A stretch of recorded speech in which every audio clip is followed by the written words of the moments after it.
Section 2. Legends of Antiquity. Regarding legends of antiquity, before the Yellow Emperor, if we strip away the fantastical myths and later embellishments, a considerable amount of material that approximates historical truth remains preserved.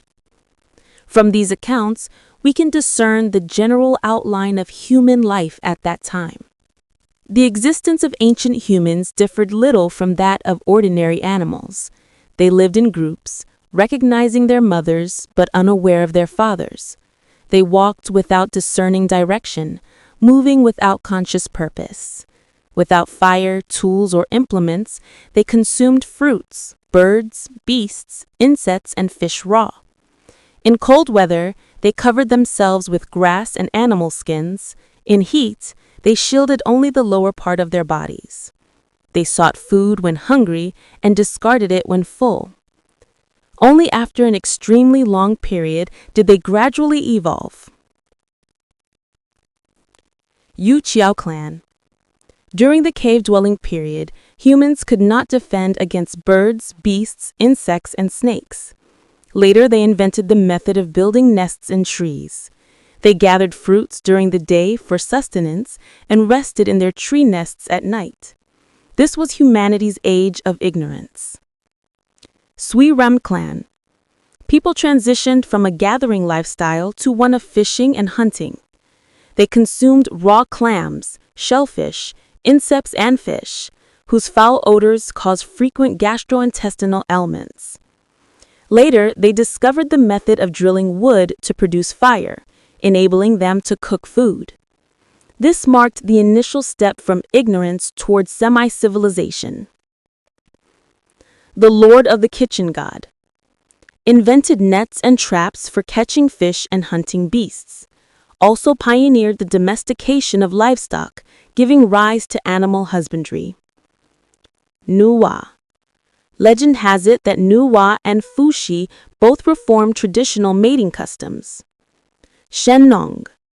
He cultivated grains, invented plowshares and pottery, and established markets at noon, initiating trade.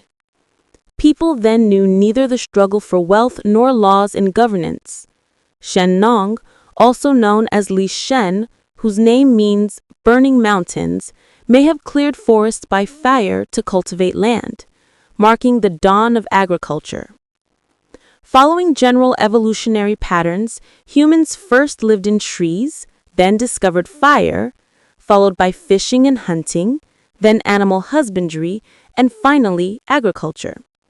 This sequence broadly aligns with the chronology of Yu Qiao, Sui Ren, Pa Shi, and Shen Nong. Ancient texts invariably attribute major inventions to sages, referring to such and such a clan or person as a euphemism for specific innovations. These inventions precisely mark certain stages of human evolution. Among legendary figures, Tai Hao, the Yan Emperor, and Qi Yu appear relatively credible. They were leaders of three distinct tribes. Tai Hao, said to bear the surname Feng, devised the 8 trigrams to replace knotted ropes for record-keeping. The 8 trigrams were illustration, symbols composed of 2 lines used for record-keeping. Their historical existence cannot be proven. However, similar primitive wedge-shaped scripts were indeed widely used among the Miao and Yao peoples, descendants of tribes in southwest China. During the Southern Song dynasty, Zhou Kuifei served as magistrate of Lingxian County in Guangxi, where Yao people submitted complaints carved on wooden slips. The wood pieces bore engraved lines of varying lengths. According to the interpreter, they conveyed he attacked his enemy who shot him with arrows. He requests the county magistrate investigate. This example strongly suggests the 8 trigrams may have originated as wooden tokens used by non-Han tribes. Later, the Han Chinese invented pictographic writing and adopted these symbols for divination. The Yan Emperor, said to bear the surname Zheng, Zheng corresponds to Qiang, an ethnic group from the west that migrated into the Central Plains region very early on.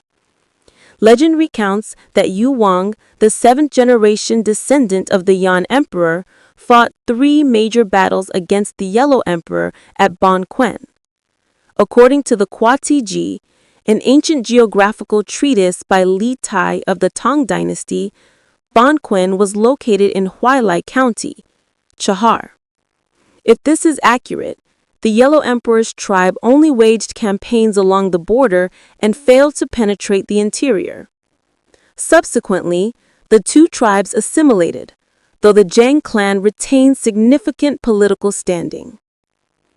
Qiyu, the strongest among the 9 lead tribes of the barbarian clans, likely united 9 tribes, each comprising 9 brotherhoods, totaling 81 brotherhoods. Qiyu was their chieftain. Legend holds that all 81 chieftains possessed animal bodies with human speech, consumed sand and stones, bore stiff hair on their ears, and sported horns capable of goring others. When Qiyu expelled the Yan Emperor's tribe, they sought aid from the Yellow Emperor. Only after fierce warfare was Qiyu slain. Ancient texts abound with myths surrounding Qiyu, confirming his status as a formidable common enemy of both the Yan and Huang clans. If this legend contains any factual basis, it suggests the Yan and Huang tribes were longtime adversaries who later allied against the barbarian tribes. According to the Guoyu, the Li and Miao tribes remained formidable throughout the Xia and Shang dynasties. It is entirely plausible that these tribes, originating from the west and sharing cultural affinities, joined forces to repel threats, gradually assimilating into one another. Additionally, there is the figure of Pangu. The barbarian tribes claim descent from a 5-colored dog named Panho. During the 3 Kingdoms period, Xu Zheng, study on transmutscribed the 5 emperors, incorporated Panho into ancient history, renaming him Pangu and crafting a new myth of creation. The ongoing process of ethnic integration in China, absorbing myths from various tribes and thereby enriching their complexity, is hardly surprising.